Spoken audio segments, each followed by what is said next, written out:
Buenos días, buenas tardes, buenas noches, desde esta parte del mundo a cualquier parte del mundo, con la poesía del mundo. Hoy elegimos un tema y un representante para poder hablar de este tema con él en profundidad, en estos momentos que tenemos juntos, que es el tema de sufismo y poesía. Y entonces aquí Gabriel Figini está aquí con nosotros. ¿Qué tal, Gabriel? ¿Cómo estás? Hola, ¿cómo estás? Gracias por la invitación. Bueno, cuando yo le preguntaba a Gabriel, ¿cómo te presento? Y él me dice, bueno, como un amante de la poesía, como un estudiante del sufismo. Bien, entonces podemos preguntar muchas cosas. Por lo pronto, pensar el sufismo. ¿Qué contexto, qué definición podrías dar para empezar a pensar el contexto del sufismo?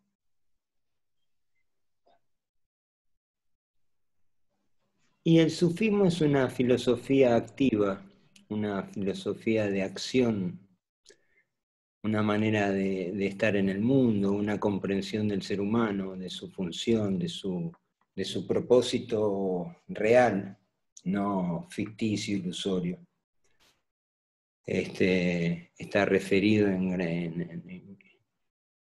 gran medida a la experiencia mística, la experiencia de unión con lo divino, con lo sagrado, ¿no? Y es una enseñanza que ha sido transmitida por siglos en escuelas que se llaman taricas, y bueno, ese conocimiento ha sido transmitido desde la antigüedad. Hay versiones que dicen que el sufismo es anterior al profeta Muhammad,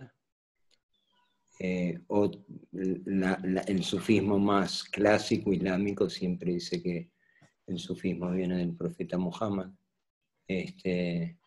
Pero bueno, se lo asocia al neoplatonismo, a muchos, digamos, la filosofía profunda coincide con el antiguo Vedanta hindú de Samskara, de la unicidad absoluta, y digamos, todos los caminos conducen a Roma, aunque haya muchos formatos, porque no puede haber una teología universal, porque cada ser humano es diferente, pero la experiencia sí es única, la experiencia y la unidad es única para todos.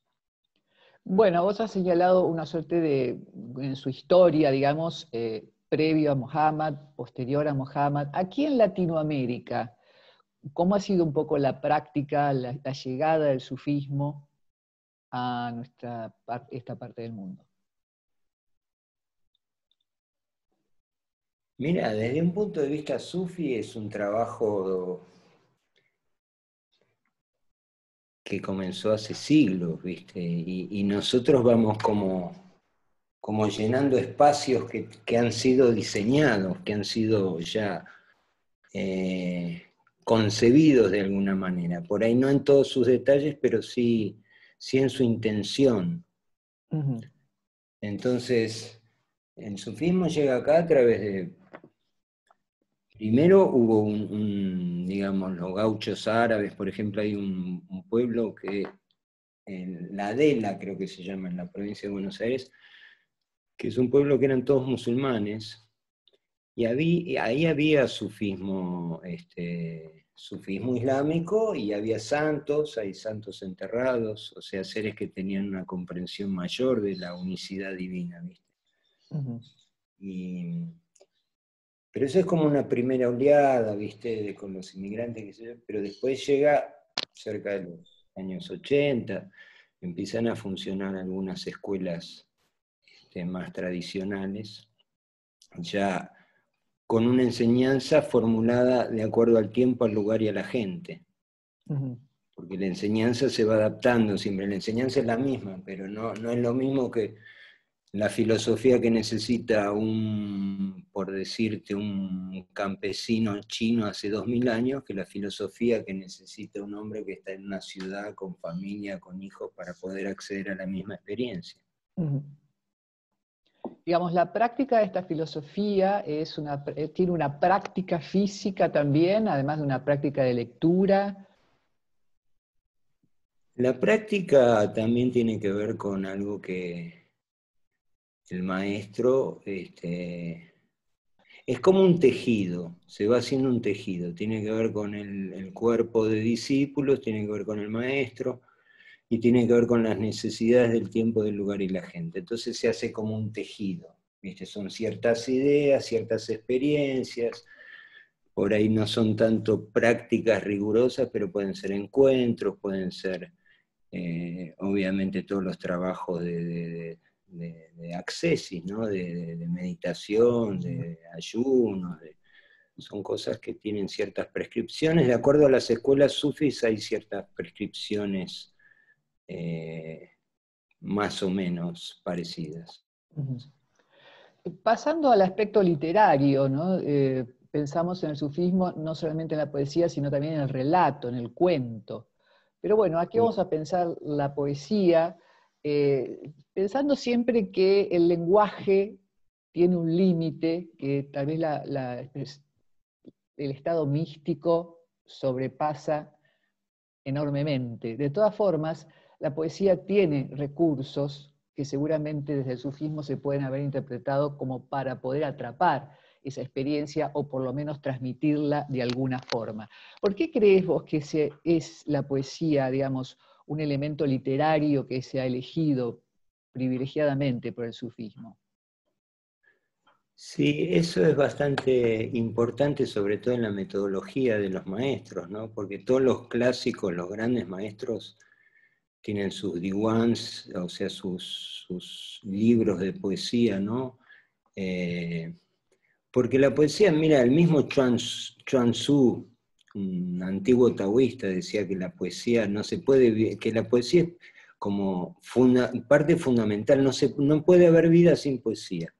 En el sentido que la poesía, si querés desde hoy, desde el lenguaje de las neurociencias, ¿viste? O sea, el hemisferio del lenguaje está en un costado, y es lineal, es secuencial, y la poesía permite como integrar un montón de impresiones dentro de esa linealidad. ¿Entendés? Que es el lenguaje que nos tiene atrapados, que somos sujetos del lenguaje, y que nuestra percepción está de alguna manera atada a la lengua madre. Comprendo. Entonces la poesía es algo que desata ese nudo, que permite que tu cerebro, porque la diferencia, digamos, en realidad el mismo Rumi dice que a él no le interesa la poesía. La poesía para él no es nada, pero es un medio, o sea, el Masnavi son 6 tomos, no sé cuántos miles de versos, que él lo fue dictando. Él iba caminando cuando pasó por una experiencia mística con James de Tabriz, su amigo maestro. Después desapareció James y quedó, o sea, Rumi era una persona muy importante, era un profesor de la facultad, un teólogo muy reconocido, y apareció este James y enloqueció, y tuvo un montón de experiencias místicas. Y entonces cuando pasó todo este episodio, que es maravilloso toda la historia, es bien poética y es un cuento mejor que Las Mil y Una Noches, pero cuando pasó todo esto, Husamuddin, un discípulo, le dice: maestro, ¿por qué no nos das algo de beber de eso que has bebido, no? Y dice la tradición que se sacó un papel de acá y le dio el primer verso, que era el verso de la caña, que ahí está contenido, se dice, todo el sufismo. Como en el Corán se dice que está contenido todo el universo, hay un dicho del profeta Muhammad que dice: todo el universo está contenido en el Corán. Todo el Corán está contenido en la primera sura, son 7 versos del Corán. Todas esas suras están contenidas en la primera frase, Bismillah Rahman Rahim, en el nombre de Dios. Y toda esa primera frase está contenida en la primera letra, la Ba, la B. Y todo eso está contenido en el punto, porque la B es un barquito con un punto abajo. lo mismo, en el Masnavi todo está contenido en el primer verso del Masnavi, escucha la flauta de caña como se queja. La flauta de caña somos nosotros y es nuestro corazón herido por la separación que se queja y se lamenta y busca 1000 sustitutos para llenar ese vacío, de lo que sea, desde el arte, la ciencia, pero siempre estamos llenando, sustituyendo esa pérdida original. Sí, me ha parecido leer en algo poco que he podido leer sobre fundamentalmente de Rumi, una fuerte identificación con la idea de Dios, que ya el hombre es Dios, y no implica una suerte megalománica de descripción. Pero, claro, la bendición del sufismo, de la poesía, hasta erótica, siempre hablan de la amada. Eso es porque los sufis sostienen que, así como hay un Dios trascendente, que uno debe aprender a tener, a limpiar el vínculo con ese Dios trascendente, ese vínculo con el espíritu, también está el Dios inmanente, que es tan importante como el Dios trascendente. Y el Dios inmanente es lo que vos sos, hasta con tu ego y tus miserias. Porque todo es de Allah, todo es de Dios. Entonces, cuando la religión hace solo un Dios trascendente, ahí viene todo el lío, todo el oscurantismo religioso. O sea, Occidente está fóbico a la religión, los jóvenes, porque la Iglesia Católica ha sido, o sea, con la culpabilidad y ha habido una operación de propaganda y de formación, que esto se puede hablar y se puede estudiar. O sea, cómo fue deformado el Evangelio y la enseñanza perdió su vitalidad original, ¿viste? Eso fue una operación despiadada sobre las enseñanzas, ¿no? Sobre la tradición de la enseñanza que permite que el hombre se mantenga en contacto con su espíritu, con algo natural, que no es un Dios que está en el cielo y te va a castigar, sino es el bienestar común, el que le vaya bien a tu prójimo, al vecino, a algo sencillo del hombre simple, del hombre de gris. En el amor, ¿no? En la compasión. Por eso, bueno, claro, la poesía es un vehículo extraordinario para esta enseñanza. Porque la belleza también, que está muy presente también en la poesía que he leído, la palabra la belleza identificada con lo humano, todo también fuera, no fuera de lo humano, sino dentro. Sí, realmente la poesía es un excelente vehículo, a pesar de, ¿no? Porque también pensar que no se escribía el poema después de la experiencia mística, sino que la experiencia mística era un poema. Eso es muy, muy atractivo. Claro. Muy lindo. En tu práctica con la gente que se acerca, ¿cómo ves estos últimos tiempos, el acercamiento al sufismo? Y si esa práctica produce algún cuestionamiento. Vos dijiste algo interesante, hay que adaptarlo al que lo requiere. ¿Qué significaría esa adaptación si tenemos, como decías vos, un campesino o un hombre de ciudad? Cuando la naturaleza humana tal vez es única, digamos, poco la pregunta viene... Sí, digamos, hay un consenso colectivo. O sea, el sufismo verdaderamente es una verdad sin forma. Originalmente es una verdad sin forma, no tiene forma. La verdad no tiene forma. Toma formas, pero la verdad no tiene forma. Cuando uno afirma la verdad, bueno, se afirma la verdad de eso, de esa constatación de algo, pero la verdad después es libre y no tiene forma. Es siempre nueva, siempre. O sea, siempre que comprendes algo, lo comprendés. Cuando comprendes algo, estás en el presente y comprendés, yo soy parte de todo esto. Todo tiene que ver conmigo. Con mi manera de ver, de sentir, de pensar, de diagnosticar. Entonces el sufismo toma las formas adecuadas al tiempo, el lugar y la gente. Entonces, si uno pretende traer la enseñanza como la hizo el profeta Muhammad, bueno, eso es la religión. Pero el sufismo es la parte mística, es como comprender cuál es la real experiencia que está atrás de eso. No la forma, sino discernir el contenido del continente. Y el amor se puede transmitir verdaderamente de muchas maneras, de muchas maneras. Y digamos, se podría decir que hay voltajes de amor, que hay intensidades de amor, ¿viste? Está el amor romántico, los maestros sufis han hablado de eso, ¿no? Como de diferentes niveles.